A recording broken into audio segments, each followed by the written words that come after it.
Chers parents, chers enseignants, chers éducateurs, il est très important de savoir dans quoi vous stimulez la dopamine de vos enfants. Parce que stimuler la dopamine de son enfant dans la lecture est une très bonne chose. Donc, sachez encourager vos enfants, par exemple, dans la lecture, dans les activités qui les sollicitent et de bonnes activités. Le sport. Quand l'enfant travaille à l'école, il est bon que vous l'encouragez pour stimuler sa dopamine. Et l'enfant va chercher toujours à mieux faire. Parce que c'est comme je vous le dis, ce système nous permet d'être motivés, d'être déterminés, à atteindre nos objectifs. Donc c'est lorsque vous allez faire répéter cette stimulation de dopamine dans les domaines que vous recherchez, vous voulez que votre enfant puisse pulser, des domaines qui vont être utiles à l'enfant de demain, à votre enfant de demain. L'enfant ne peut que développer de la compétence, être excellent, être exceptionnel dans ce domaine. C'est pour ça, vous allez voir, les enseignants, lorsque vous avez un enfant qui mérite un 5 en maths, vous lui donnez ça pour la première fois. Là, vous n'avez pas fait de pic de dopamine pour cet enfant, parce que c'est ce qu'il mérite. Je suis d'accord avec vous. Il refait encore une interrogation en maths, un devoir, dans la même chose. Il mérite un 5 ou un 4. Vous lui donnez ça. Là, vous êtes en train de mettre l'enfant sur le chemin de ce que il ne pourra pas faire, par exemple, les maths, ou il ne pourra pas faire la matière dans laquelle il reçoit ces notes-là. Parce que la première fois, c'est l'effet de surprise. La seconde fois, on se pose des questions. Je suppose que l'enfant, vous refaites encore cette même interrogation, l'enfant A peut mériter un 3 ou même un 4. À votre place en tant qu'enseignant, vous allez lui donner un 5,50 ou 6. Ça ne vous tue pas. Parce que là, ce faisant, vous êtes en train de démontrer à cet enfant que mais la première fois, tu as eu 4. La seconde fois, tu as eu un 5. Ou tu as un 5,5 la première et la deuxième fois. La troisième fois, tu as un 5,50 ou 6. Ça veut dire que tu peux mieux faire. Vous venez de faire une élévation, un pic de dopamine à cet enfant qui va l'amener à chercher à mieux faire davantage dans cette matière parce que vous l'avez amené à ressentir une sensation agréable et lui faire intégrer la croyance qu'il peut arriver. Mais lorsque vous allez donner une troisième mauvaise note qui se retrouve être presque les mêmes ou inférieure à ce qu'il avait reçu la troisième fois, l'enfant va l'intégrer et il va se dire que bon, je ne suis pas matheux. Mais ce système de croyance, c'est une barrière de fermer. L'enfant ne pourra plus rien. Tant que l'enfant n'est pas sorti de cette croyance de la tête qui peut y arriver, il peut être en face des experts de l'apprentissage, il ne va pas donner de résultats. Et tout ça va impacter progressivement sa biologie pour que sa biologie puisse s'allier à cette croyance que l'enfant lui fait développer. Vous comprenez avec moi? C'est pour ça, dans les classes, c'est les mêmes qui ne travaillent pas et c'est les mêmes qui travaillent. Donc, pour contrebalancer les choses, toujours stimuler les mêmes qui travaillent, mais encourager aussi ceux qui ne travaillent pas d'une manière ou d'une autre pour leur montrer qu'ils sont capables d'efforts. Montrez-leur qu'ils sont capables aussi d'efforts, qu'ils peuvent faire quelque chose, ils peuvent arriver.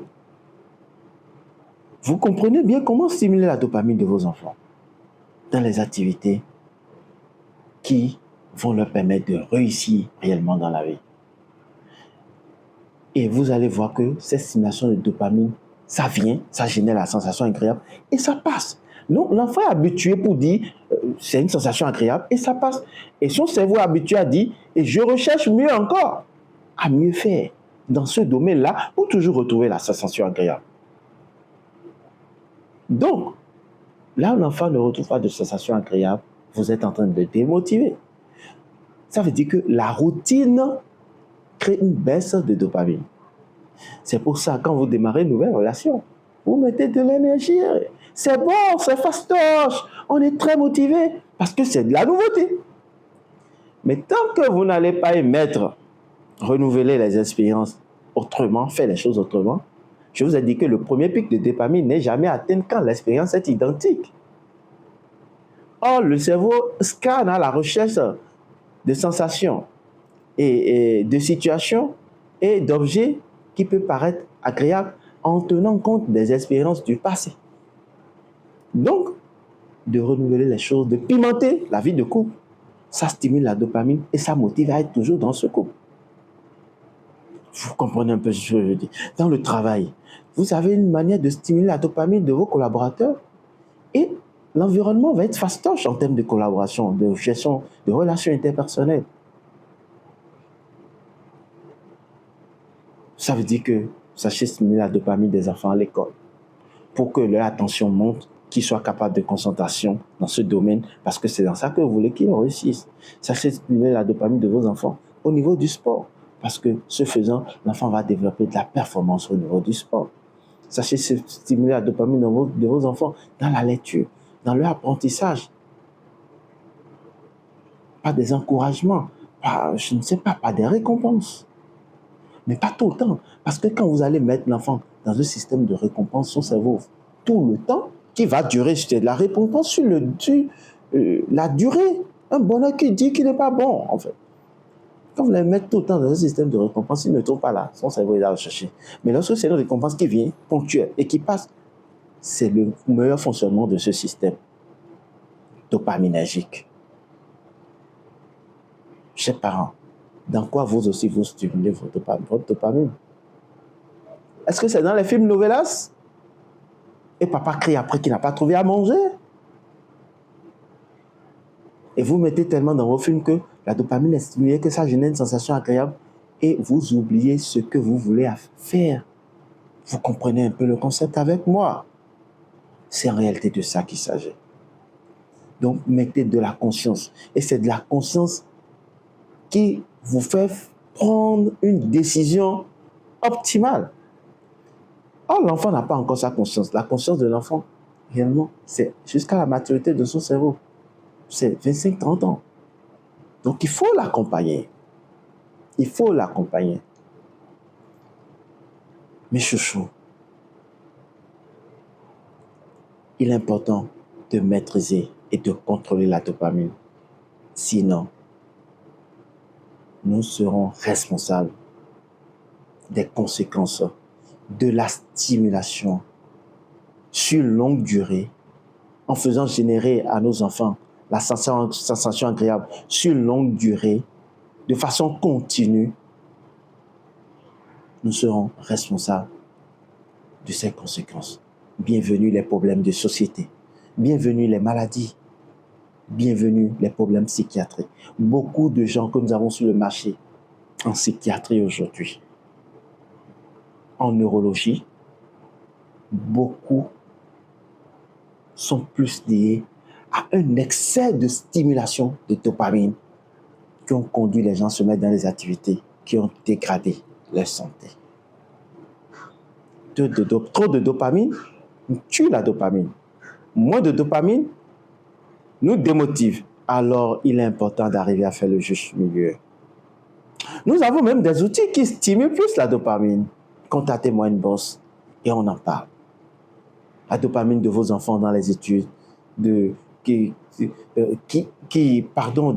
en fait qui créent la résilience, qui renforcent la résilience cérébrale et qui aident à développer la curiosité intellectuelle dans une activité qui fait du bien, dans une activité qui amène à nous réaliser dans la vie de demain. D'avoir un cerveau équilibré va être le maître mot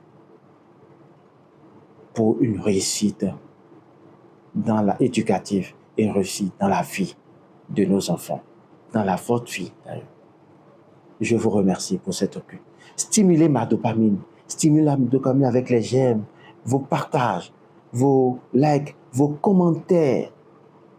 Parce que lorsque vous n'avez plus stimulé ma dopamine, je ne vais pas être motivé à vous faire toujours des vidéos, à vous apporter de la nouveauté pour stimuler enfin votre dopamine et vous faire prendre conscience et contrôler des situations automatiques et les systèmes automatiques et inconscients qui travaillent dans les coulisses à notre insu pour nous conditionner dans la vie de tous les jours.